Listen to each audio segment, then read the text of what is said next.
di bengkel, jatuh di Perlak kemarin itu, pulang dari Sabang. Ceramah di sini di Lok Sumawi di dalam, tapi agak ke dalam. Perlak itu di pesantren apa tuh? Oh, Perlak Aceh Timur. Iya. Aceh Timur. Mau pergi ke situ saya jatuh. Aceh apa tuh pesantren yang di pinggir jalan ada masjid belum selesai. Abu Pasi. Oh, Abu Pasi. Ya, ini Bukan. kampung usaha. Kampung usaha pernah. Aduh, Ya ada fakultas kan? Iya, ada fakultas. Oh. Kok Harmis. Ya, di situ. Pinggir jalan.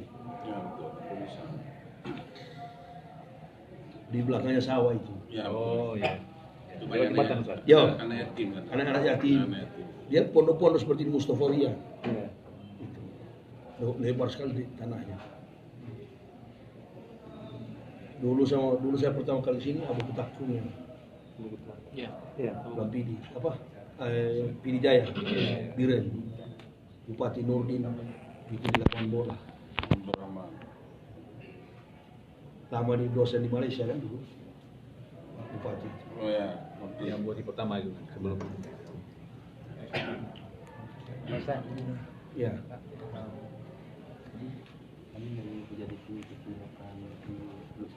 ya, ya wajar lah sekarang. Harusnya dari tadi, Ustaz. Tadi soalnya. Kode.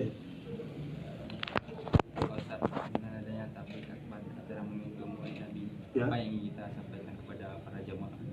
Ya, pesan moral terkait dengan problematika Islam dewasa ini secara global, spesifik di dalam konteks keindonesiaan, secara khusus lebih spesifik lagi masyarakat Aceh. Dalam momentum Maulud setiap yang dibahas itu hanya 4 persoalan terkait dengan kehidupan yang amanah, jujur, tabligh, fatonah. Karena itulah yang melekat dalam jiwa Rasulullah Sallallahu Alaihi Wasallam. Semaksimal mungkin kita upayakan untuk melakukan itu dalam bentuk kehidupan pribadi, rumah tangga, bermasyarakat, bangsa, negara, bahkan keberagamaan di Indonesia. Karena hari-hari ini kita tidak menghadapi persoalan kafir menyerang Islam, tapi munafik menjadi penyakit dalam kehidupan karena ketidakpahamnya mengerti tentang karakter dan kehidupan iman daripada para nabi dan nabi yang khususnya Rasulullah Muhammad SAW. Saya kira itulah yang harus kita tanamkan di dalam jiwa seorang Muslim, menjadi Muslim yang sejati. Melihat antusias para jamaah tadi gimana? Antusias jamaah karena melihat figur yang betul-betul konsisten. Tidak mungkin sebanyak itu kalau dia tidak melihat figur yang pelin-pelan. Karena watak kita orang Indonesia ini khususnya suka mencari kesempatan dalam kesempitan, dan jiwa masyarakat kita bisa dibodohi. Ini bukan kehidupan di tahun-tahun 80-an, 90-an. Perkembangan tingkat pemikiran, logika manusia sudah bergeser dari ketidakmampuan sebagaimana Nabi wa ahlur stakik bil jahli. Orang kampung yang bodoh itu nggak berlaku sekarang. Karena kita menghadapi era globalisasi, modernisasi, dan sekularisme. Tingkat kemampuan IT, ilmu apa itu informasi telekomunikasi dengan adanya internet, dunia maya, tentu mendorong manusia untuk lebih tahu, walaupun dia tidak mengecap pendidikan formal, hidup di pedesaan, tapi terdorong dalam persaingan untuk memahami segala bentuk realitas. Tidak bisa dibodohi lagi. Makanya saya datang, dia banyak, karena dia melihat konsistensi langkah seorang pendakwah. Bukan pribadi, tapi konsisten dalam menyampaikan hak di atas hak. Batil dirobohkan. To revive the truth, to bury the deviation. Mengangkat kebenaran, menguburkan segala kebatilan. Itu yang diantusias. Apa lagi? Apa? Kalah kecerdasan. Wartawan harus lebih luas. Ustadz, izin Ustadz, Ya. satu lagi Ustadz, bagaimana tanggapan Ustadz dengan Manado, kota paling toleransi secara agama Ya, yang diakui dunia? ya, style Europe. Ya.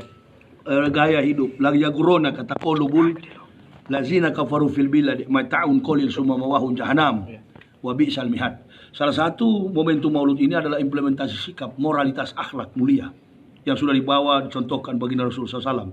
Dari Manado itu hanya satu persoalannya. Jangan diajarkan tentang pandangan-pandangan sains terkait dengan pandangan saintifik yang ada dalam konsep Quran, dan tunjukkan akhlak mulia. Sehingga Manado yang dulunya minoritas, sekarang di Google itu baru diperiksa sudah 51%. konsekuensi daripada dakwah itu adalah mengislamkan yang kafir, jangan mengislamkan orang yang sudah Islam. Sehingga terjadi perpecahan antara ukhuwah Islamiyah. Karena memenangkan mazhab. All the praises go to Allah in Moscow. Di dalam masjid itu hanya Allah dan Rasul yang dimuliakan. Nah kalau ini yang dipakai seorang pendakwah, insya Allah si kafir akan masuk Islam, mukmin akan tumbuh dalam kekuatan ukhuwah yang kuat dan tidak mudah diomamikan dengan perpecahan. Persatuan umat Islam itu yang paling utamakan dalam konteks dakwah kekinian. Manado mayoritas sekarang. Dari dulu kan Manado itu susah diadu domba. Poso kacau, Maluku kacau, Ambon kacau. Pernah ke Manado kacau? Nggak pernah. Karena ada satu falsafah di sana, kita orang sama bersaudara. Si Tou, Timou, Tumou Tou. Menjadikan manusia berguna bagi manusia lainnya. Sama nggak dengan falsafah Islam? Khairunas anfa'uhum linasi. Sebaik-baik manusia adalah yang bermanfaat bagi manusia. Maka konsep dakwah yang ditanamkan adalah humanity. Kehidupan kemanusiaan diceritakan bahwa manusia makhluk yang paling mulia yang diutus Allah di permukaan bumi ini. Sepanjang zaman Rasulullah Shallallahu Alaihi Wasallam ceritakan akhlak Muhammad, maka akan disanjung. Dan tidak ada pendeta di dunia yang tidak tahu. Golongan yang kedua setelah Nabi yang mengetahui akhlak dan kemuliaan Nabi Masjid Muhammad Habu adalah Selatan, ahli kitab. Darussalam, Kota Luxmawem. Dan semua pendeta di sana tahu, bahkan di dunia tahu bahwa Ahmad bin Abdullah itu dari umur 8 tahun saja sudah disalahkan oleh para ahli kitab, khususnya pendeta Bukhairah yang terkemuka di Yerusalem.